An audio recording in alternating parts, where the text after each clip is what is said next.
Assalamualaikum warahmatullahi wabarakatuh. Perkenalkan kami dari kelompok 6. Kami akan mempresentasikan hasil diskusi kami mengenai studi kasus kehalalan produk obat modern. Next. Anggota kelompok kami terdiri dari 6 anggota. Yang pertama ada Latifa Multinafida, yang kedua ada Marinda Trihapsari, yang ketiga ada Grif Rosrifda, yang keempat ada Ursula Khairunisa, yang kelima ada Arvina Rizky Amalia, dan yang terakhir saya sendiri, Detri Fatmawati. Next.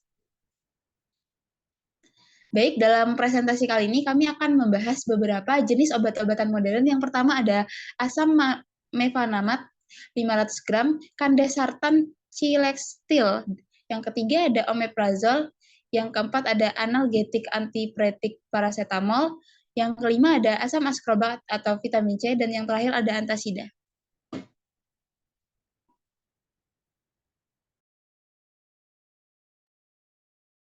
Yang pertama, asam mefenamat.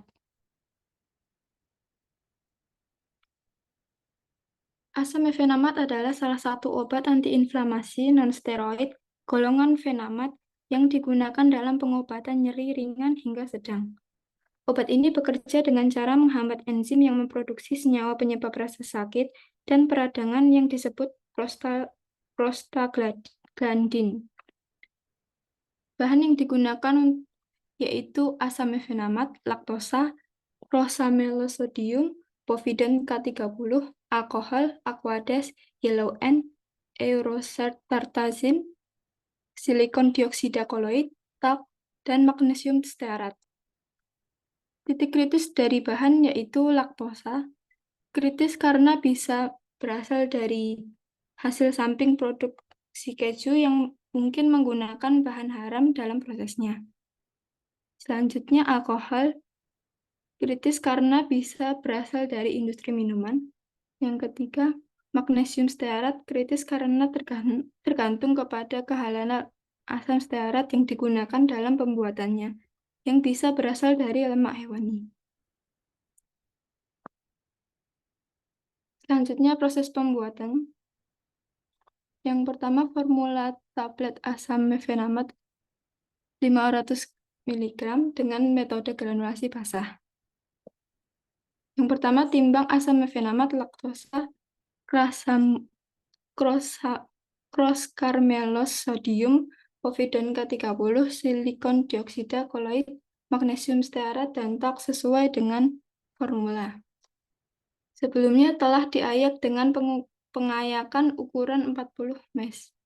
Selanjutnya dicampur sampai merata dalam alat pencampur selama 15 menit. Kemudian tambahkan dengan larutan pengikat povidone K30 yang telah dilarutkan dalam alkohol. Sedikit demi sedikit dan larutan pewarna sampai didapatkan massa granul yang baik. Massa granulat kemudian diayak dengan pengayak 18 mes, lalu dikeringkan menggunakan oven selama 20 menit pada suhu 60 derajat Celcius hingga kadar air granul diperoleh mencapai 1-2%. Hasil granulat kering diayak dengan menggunakan ukuran 20 mes untuk diperoleh partikel-partikel granul yang merata. Granul kemudian dicampur dengan talk, magnesium stearat, dan silikon dioksida koloid, lalu massa cetak siap untuk dicetak dengan mesin. Baik, selanjutnya yaitu obat sandersatan silextil. Sandersatan ini merupakan obat yang digunakan untuk menurunkan tekanan darah pada hipertensi. Bahan yang digunakan pada pembuatan untuk obat ini yaitu ada sandersatan silextil sebagai zat aktif, crosspovidone dan cross-caramellosa sodium sebagai superdisintegran dan bahan tambahan lain seperti nitrokristalin, selulosa, magnesium stearat, talsum, dan manitol.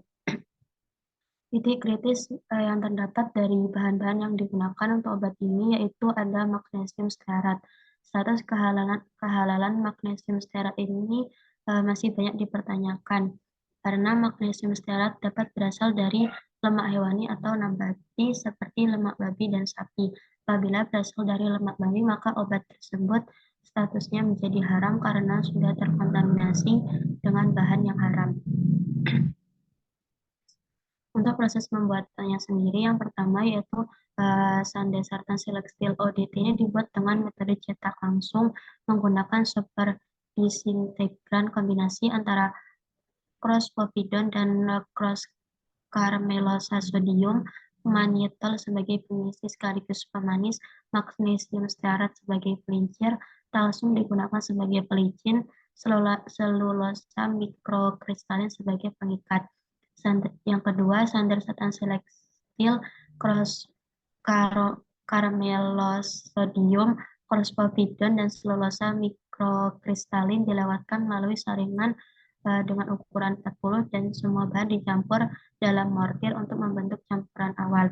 Yang ketiga, talsum dan magnesium stearat dilewatkan melalui saringan dengan ukuran 80 dan dicampur untuk membentuk campuran sekunder. Yang keempat, kemudian campuran sekunder ini dicampur dengan campuran awal selama 1 menit hingga didapatkan campuran homogen dan dilakukan berbagai pengujian serbuk sebelum dicetak. Yang terakhir, proses pencetakan. Ini menggunakan mesin cetak dengan ukuran 10 mm agar didapatkan bobot cetak menjadi 200 mg setiap tabletnya. Next. Selanjutnya yaitu ada obat omeprazol. Bahan-bahan yang digunakan untuk pembuatan obat ini yaitu ada 5-metoksi, 4-metoksi, 3,5-dimetil, 2-piridinil, metilsulfinil, 1-H-benzimidazol atau omeprazol. Pelarut yang digunakan yaitu ada sodium chlorida, activate charcoal, dan water for injection. Titik kritis dari bahan yang digunakan pada obat ini yaitu pada bahan utama omeprazol yang pada proses sintesisnya menggunakan fragmen ester. Ester berasal dari alkohol sederhana seperti metil, etil, dan bensil alkohol. Apabila sumber alkohol sederhana yang digunakan berasal dari distilasi minuman beralkohol atau khamar, maka haram hukumnya. Namun jika sumber alkohol sederhana yang digunakan tidak berasal dari destilasi minuman beralkohol atau khamar, maka hukumnya halal.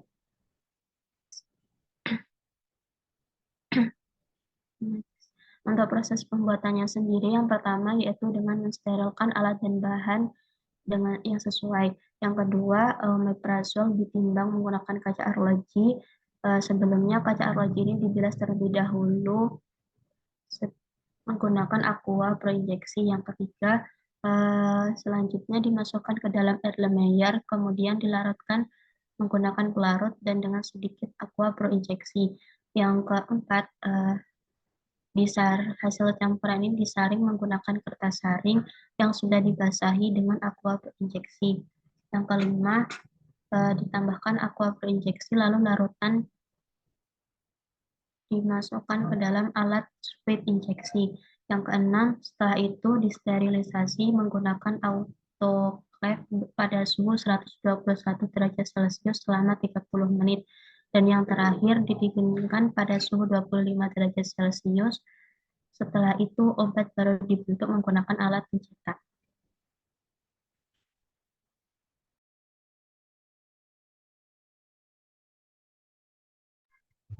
Selanjutnya, obat yang keempat, analgetik antipiretik paracetamol. Paracetamol sendiri merupakan obat yang telah digunakan sejak 1950,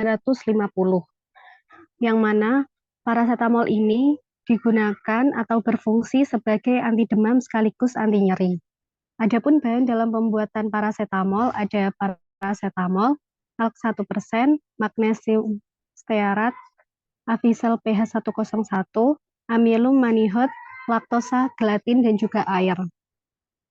Untuk titik kritis bahan dari paracetamol ini, yang pertama ada laktosa, di mana laktosa merupakan karbohidrat yang terkandung dalam susu. Titik kritis laktosa ada pada jenis hewan di mana susu tersebut diambil dan enzim yang digunakan dalam proses pemisahan laktosa dengan komponen air dalam susu. Kemudian gelatin, yang mana gelatin berasal dari tulang atau kulit hewan. Apabila diambil dari hewan halal dengan proses penyembelihan yang sesuai syariat, status gelatin merupakan halal. Apabila gelatin diambil dari hewan halal namun penyembelihan tidak sesuai syariat, status gelatin menjadi haram. Dan apabila gelatin diambil dari hewan haram, status gelatin jelas haram. Kemudian titik kritis bahan selanjutnya dari parasetamol adalah air. Titik kritis dari air terletak pada proses pemurnian air, yang mana biasanya memanfaatkan karbon aktif. Karbon aktif dapat diambil dari komponen tumbuhan maupun hewan. Dari tumbuhan jelas halal, namun apabila dari hewan, karbon aktif menjadi kritis. Kemudian proses pembuatan dari parasetamol, yang pertama zat aktif yang merupakan parasetamol dan zat pengisi berupa laktosa dicampurkan hingga homogen. Kemudian ditambahkan solution gelatin sampai terbentuk massa yang kempal. Selanjutnya diayak dengan ayakan nomor 12 mes, lantas dikeringkan pada suhu 40 hingga 60 derajat Celcius selama 15 jam, dan diayak kembali dengan ayakan nomor 14 mes. Setelah diayak, ditambahkan bahan penghancur, yang mana bahan penghancur ini merupakan kombinasi dari avisel pH 101 dan amylomanihot. Kemudian setelah tercampur secara homogen, ditambahkan pula talc 1% dan magnesium stearat, kemudian diaduk hingga homogen. Dan langkah terakhir, dilakukan pengempalan tablet menggunakan mesin pencetak tablet single pouch.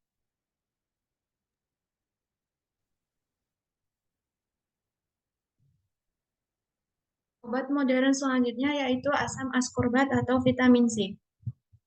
Bahan yang terkandung dalam vitamin C yaitu vitamin C 150 mg, vitamin B 23 mg, vitamin E 12,5 mg, L-cysteine 40 mg, kalsium patotenat 7,5 mg.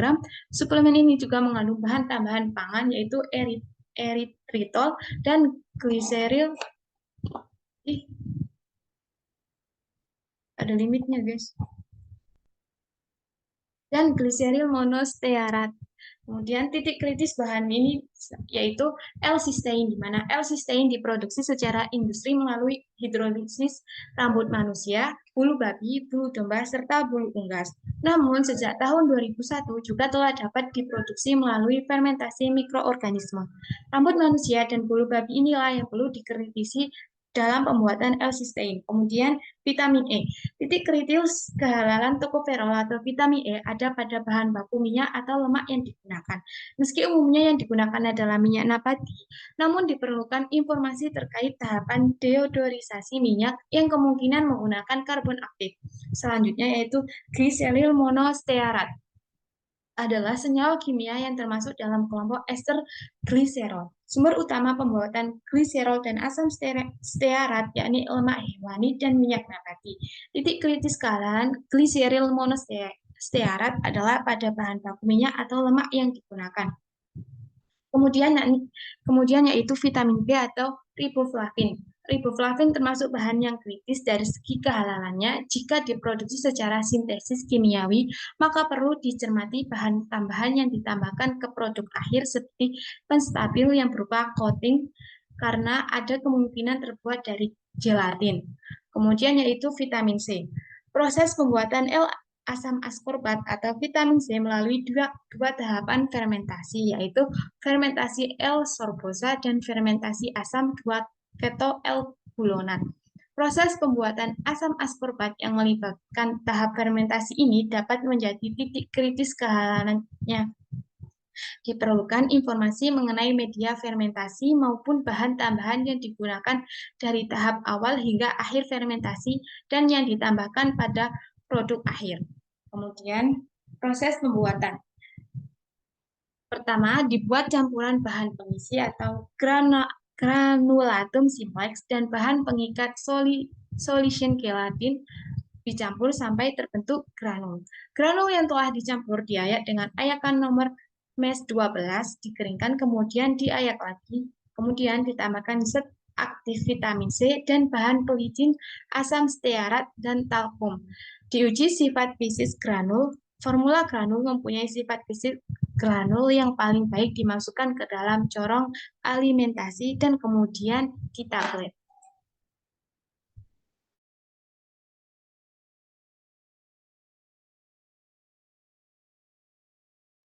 Baik, obat modern yang berikutnya yaitu antasida. Antasida itu terbuat dari bahan-bahan yang meliputi hidrokloride, gula, lemak, magnesium hidroksida, dan simetikon. Nah, titik kritis dari bahan-bahan tersebut itu terletak pada lemak dan gulanya. Biasanya itu kan lemak itu berasal dari hewan.